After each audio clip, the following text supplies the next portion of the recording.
नमस्ते। चलिए आज के इस खास विश्लेषण में सीधा उस खौफनाक कथा के काले रहस्यों में उतरते हैं। ताबूत और रात के अंधेरे में घूमने वाले निशिरमोलों की कहानी। एक ऐसी कहानी जिसके हर एक पहलू में सिर्फ और सिर्फ अनसुलझे रहस्य छिपे हैं। जरा सोचिए, जब 400 साल पुराना एक खौफनाक श्राप अचानक से फिर से जाग उठे, तो उस भयानक रात में कौन जिंदा बचेगा? ये एक ऐसा सवाल है जो इस पूरे घटनाक्रम में कदम कदम पर खौफ बनाए रखता है। चलिए डिकोड करते हैं कि आखिर उस रात वहां हुआ क्या था। शुरुआत करते हैं भाग 1 से, महल से भागना एक तात्कालिक खतरा। रात के ठीक 2 बज रहे हैं, चारों तरफ सन्नाटा है, और तभी अनुज, ईशिता और मेघना नाम के 3 युवा राजमहल में एक काले लबादे वाले साए से अपनी जान बचाकर बेतहाशा भाग रहे हैं। उस रहस्यमयी साए के हाथ में एक अजीब सी गुड़िया है और वो भयानक लंबी लंबी सांसें ले रहा है। खौफ इतना असली और अचानक था कि उन्हें सीधा खिड़की से कूदकर अपनी जान बचानी पड़ी। लेकिन रुकिए, खतरा सिर्फ महल की 4 दीवारी तक सीमित नहीं था। जब ये तीनों बदहवास होकर गांव लौटते हैं तो वहां पहले से ही हाहाकार मचा हुआ है।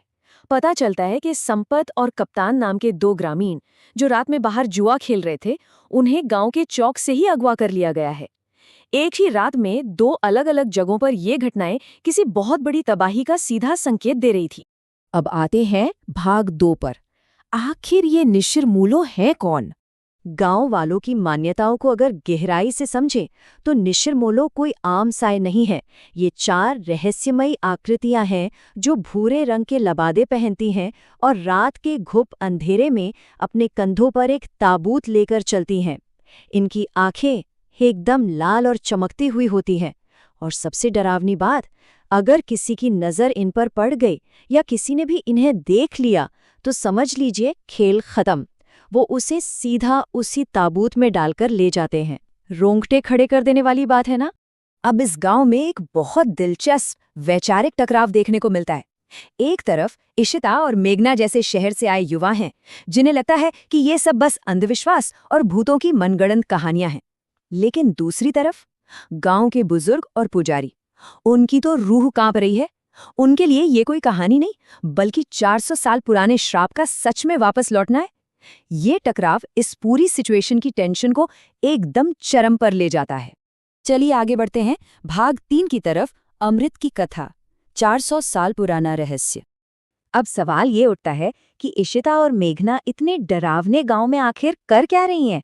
जवाब है मृत्युंजय अमृत की तलाश। ये कोई ऐसा वैसा रस नहीं है, बल्कि एक चमत्कारी औषधीय रस है जो बड़ी से बड़ी बीमारी को जड़ से खत्म कर सकता है। पर इसे पाना आसान नहीं है।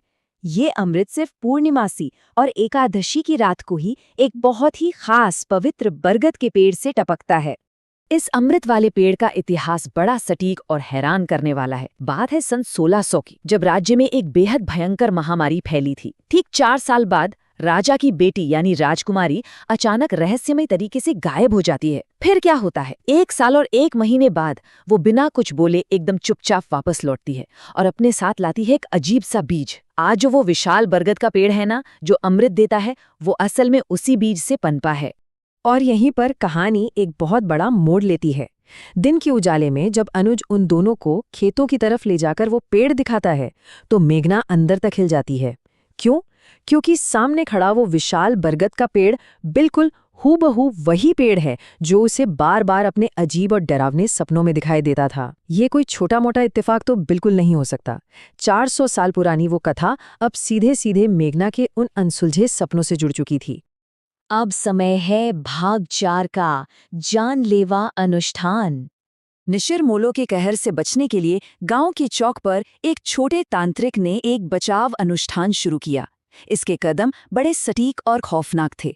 सबसे पहले एक अग्निकुंड जलाया गया, फिर एक कपाल यानी खोपड़ी की हड्डी और एक नर हड्डी को बहुत ही सावधानी से स्थापित किया गया, और आखिर में माहौल को शुद्ध करने के लिए 4 धूप बत्तियां जलाई गईं। इस पूरी प्रक्रिया का बस एक ही मकसद था, किसी भी तरह निशिरमोलो की ताकत को रोकना। पर अनुष्ठान के बीच में ही रात का वो भारी सन्नाटा अचानक बुरी तरह टूट जाता है। भारी कदमों की आहट और निशिरमोलो की वो रूह कंपा देने वाली आवाजें पूरे गांव में गूंज उठती हैं। हवा एकदम से तेज हो जाती है और सभी ग्रामीण दहशत के मारे अपने अपने घरों के दरवाजे खिड़कियां बंद करके अंदर दुबक जाते हैं। माहौल अचानक से इतना दम घोटू और खौफनाक हो जाता है कि सांस लेना भी मुश्किल लगने लगता है।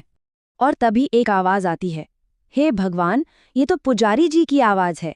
बचाव की जितनी भी उम्मीदें थीं वो इसी एक पल में चकनाचूर हो जाती हैं। असल में अनुष्ठान के दौरान डरकर मंदिर की तरफ भाग रहे पुजारी का सामना सीधे उन ताबूत वालों से हो गया और उन्हें भी अगवा कर लिया गया। ये अनुष्ठान के पूरी तरह विफल होने का पहला खौफनाक संकेत था। निशिरमोलों की ताकत सच में कितनी अजय है। इसका प्रमाण इतना भयानक था कि कोई सोच भी नहीं सकता। एक दर्दनाक चीख गूंजती है और जब लोग बाहर निकलते हैं तो देखते हैं कि छोटा तांत्रिक अब इंसान रहा ही नहीं, वो पूरी तरह से एक मिट्टी के पुतले में बदल चुका है। उसकी आंखें और मुंह खौफ से फटे के फटे रह गए हैं और फिर देखते ही देखते उसका वो शरीर हवा में टूटकर गायब हो जाता है। ये जो खतरा था ना, ये इंसानी समझ से बहुत बहुत परे था। यहीं से शुरू होता है हमारा अंतिम और सबसे रहस्यमय हिस्सा, भाग 5, मेघना का रहस्यमय संबंध।